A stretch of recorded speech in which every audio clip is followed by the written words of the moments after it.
Amar nekkoon ci. mais fi ñu jógee ba agsi fii yow bokk nga ci rare acteur majeur de la société civile ñi nga xamante ne nii même bu nekk am na ñoo xam ne na ci jàpp de remplir que yow bi lay jàpp sax da nga demoon pour ñaawlu ni ñu tëjee woon koñ Ousmane Sonko maanaam barricade yeeg yooyu ba sax ñu jàpp la ci bàyyi la nga dem ñu jàppaat la. loolu noonu yëpp boo ci ñëwaat la nga ñuy wax. on vient de très loin. loolu daf ñuy gën a ñaax nguur gu bees ci problématique gu démocratie ak état de droit ci réew mi parce que Sénégal tolloon na fi nga xamante ni dafa garaaw trop et c'est pourquoi nit ñi loolu il faut que ñu bàyyi ko xel réew mi dañu jóge fu sori Sénégal dafa tuuti mu basculer par la faute d'un régime d'un président ak ñi mu àndal ñi nga xamante ni à un moment dañ yaakaaroon ni ñoom moom réew mi. Et justement man à l'époque coordonnateur de Y'en a marre mais aussi vice-coordonnateur du F24 boo xamante ni ëmb na ay plus d'une centaine d'organisations société civile politique syndicats ak yooyu et à l'époque oui dañ jàppoon ni Ousmane Sonko bi nga xamante ni muy leaderu Pastef bokk ci plateforme F24 niñ ko barricadé foofu du dëgg du yoon parce que amul woon benn acte de justice boo xamante ni wane woon nañ ko bu mën a justifier que ñu mettre ko noonu en résidence surveillée et donc man dama bokkoon ci benn délégation bu F24 tànnoon ak ñoom Mimi Touré à l'époque ñoom doyen Mamadou Mbodj ak ñeneen pour que ñu dem rendre visite à Ousmane Sonko xool naka la toogee est-ce que tout voilà ak njabootam donc xamoon nañu risques yi mais du moment où état bi ni mu doxalee teguwul woon ci yoon dañ jàppoon ni on était en droit d'aller parce que voilà c'était pas normal et donc ñu assumer toutes les conséquences liées à ça du ñu ay bandi du ñu ay sambabo yi ay kilifa lañu ci réew mi ñu doon ay kilifa ci kuréel bi ñu tabb pour que ñu dem gis ngeen li fa xew ñu jàpp ñu yóbbu ñu kaso et c'était compliqué mais je pense que loolu opportunité la je pense que et moi je le dis tout le temps ñu mel ni ñun bu yàlla defee ci jamono yooyu mu dugal ñu ci circuit boobu ñu jàpp ñu dans des conditions aussi injustes mu awale ñu ci chaîne circuit wu banditisme d'état bi yëpp bi ñu mettroon en place je pense que yàlla bu ko defee c'est pour quelque chose c'est pour que ñu xam li xew yëpp ñu xam régime u époque bi li mu teg yëpp et je parlais de banditisme d'état daanu leen neex mais c'était le cas mun nañ ci ñëw après et donc mu yóbbu ñu kaso ñu vivre situation carcérale gis problème yi nga xamante ni am na ci kaso yi je pense que à toute chose parfois on dit que malheur est bon c'était une injustice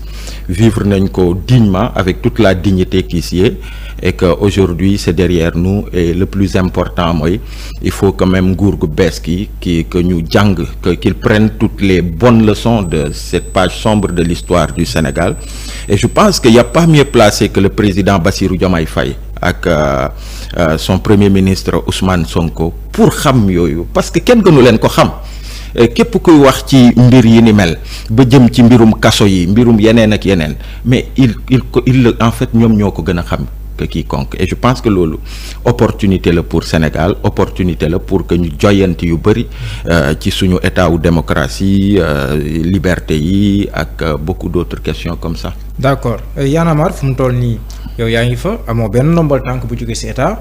mais gis nañ ku mel ni Fou Malade. Y'en a marre la bokk moom président Macky Sall defoon na ko mu nekk au conseiller. si wàllu mu bokk conseil économique social et environnemental. kilifa PCA. ñoo la seen xel ñoom naay lim. kon loolu kon est-ce que ñiy des ci Y'en a marre léegi bëri na. bu nekkee ne. oui am nañ ay nomination xam nga Y'en a marre et c'est ça qui est bien mooy Y'en a marre du nit du yëfu nit.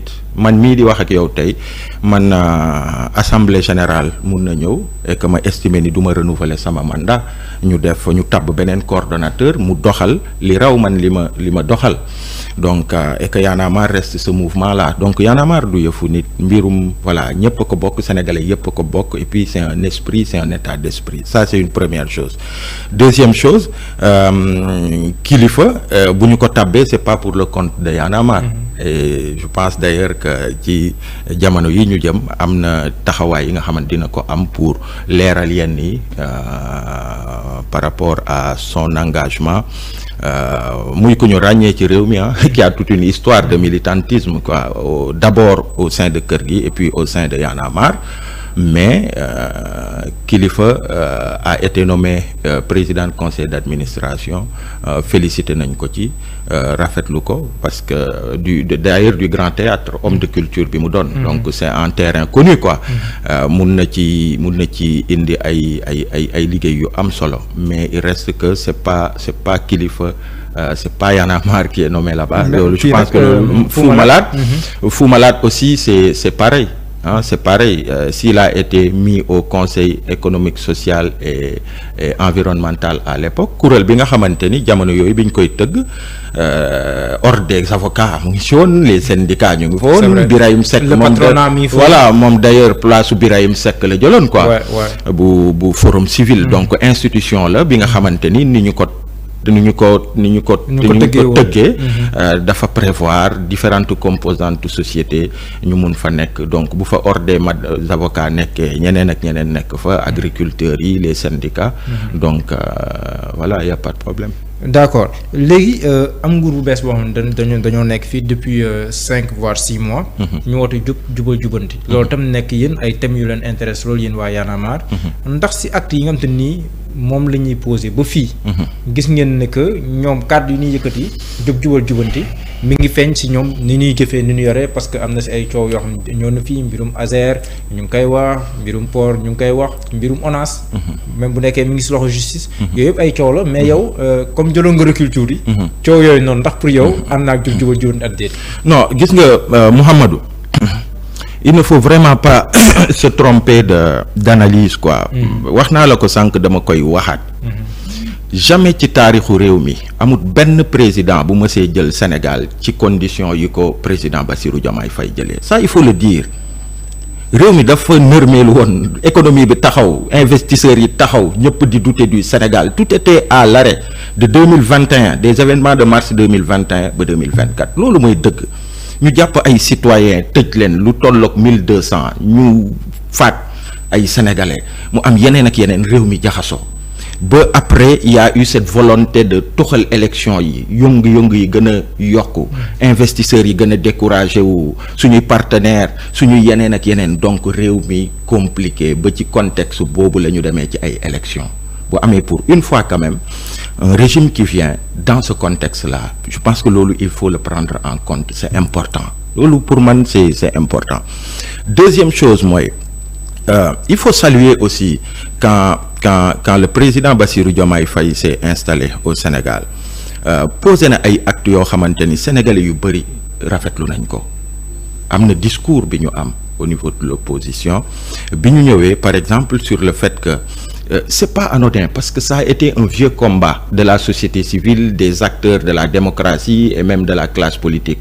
mooy fexe ba président mu ki nga xamante ni mooy jiite réew mi mu bañ a doon chef de parti wala tu vois. te d'ailleurs loolu la ñu wax. mais je pense que le président Bassirou Diomaye Faye à l'époque il n'était même pas chef de parti. mais il est juste membre du comité directeur. Voilà, donc il l'a quitté. Pour moi c'est de bons actes yi nga xamante ni ils ont été salués. Mais au-delà de ça boo xoolee même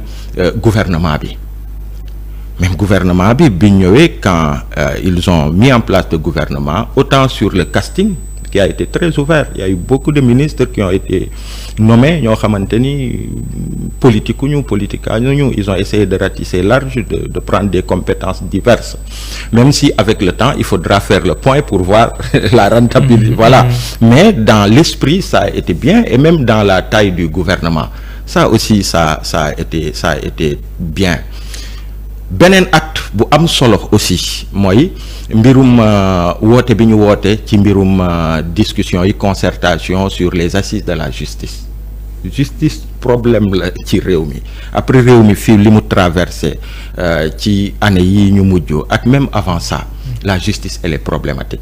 parce que bu demee ba réew justice doon facteur boo xamante ni day déstabiliser réew de par certaines décisions, de par collision bi mu am ak exécutif. Il est important que régime bi ni mel après leur discours dans l'opposition bu ñu ñëwee ñu mën a poser des actes yoo xamante ni day permettre sénégalais yi ñu toog ñu waxtaanee justice boobu et loolu aussi ñun mouvement Y en a marre on a été partie prenante bokk nañu ci assises yooyu on a vu d'anciens détenus ak ñeneen ñu waxtaanee loolu mu am rapport bi ci jógee et vraiment on attend de voir la suite parce que gis nañ ni jébbal nañu président rapport bi engagé wu na à ce que les propositions yi nga xamante ni amul implication budgétaire que mu mettre leen en œuvre le plus vite possible que yeneen yi waxtaanee ko avec les parties prenantes xool comment les mettre en œuvre, ça c'est important.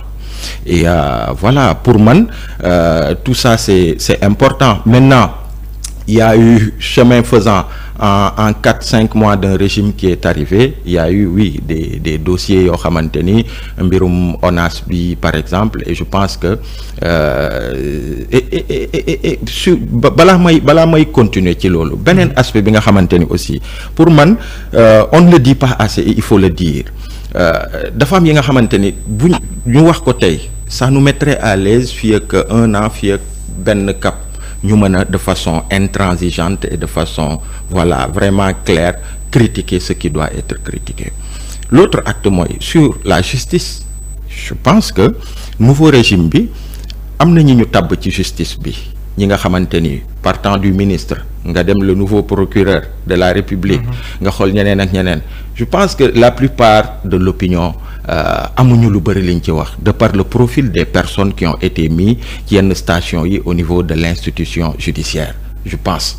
Donc on a vu le nouveau procureur, on avait vu le courage bi mu amoon ci l'affaire Cheikh Béthio Thioune qui n'était pas évidente. Ñun l'actuel ministre de la justice ñun am nañu toute une histoire avec lui en 2012. À l'époque il était procureur de la République.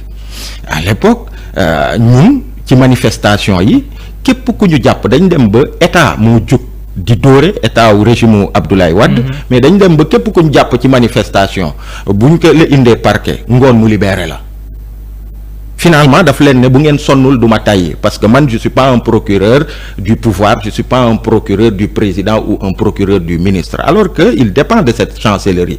Donc kooku réputation boobu ñun la ñu jàpp ci moom bu ñu ñëwee tey ñu nommé ko ministre de la justice, nous lui prêtons la bonne foi. Et je pense que loolu c'est le sentiment le mieux partagé de la plupart des Sénégalais. Mais Amadou, balaa may ñëw peut-être ci question bi damay je vais dire une chose mooy il faut que le président Bassirou Diomaye Faye et son gouvernement que ñu mesurer toute l'ampleur de la charge bi nga xamante ni am nañ ko. Pour ñu il faut que ñu mesurer aussi opportunité bi ñu doon ñoom pour ce pays pour que yu ci bëri ñu joyanti leen. Il y a des actes qui ont été posés, beaucoup de Sénégalais ont perçu yi ma cité nii acte de bonne foi, ils ont envie de bien faire, mais très très souvent il est arrivé le président Macky Sall entre bi mu ñëwee yenn actes yu mu commencé poser ak après il s'est perdu en chemin et je leur souhaite de ne pas se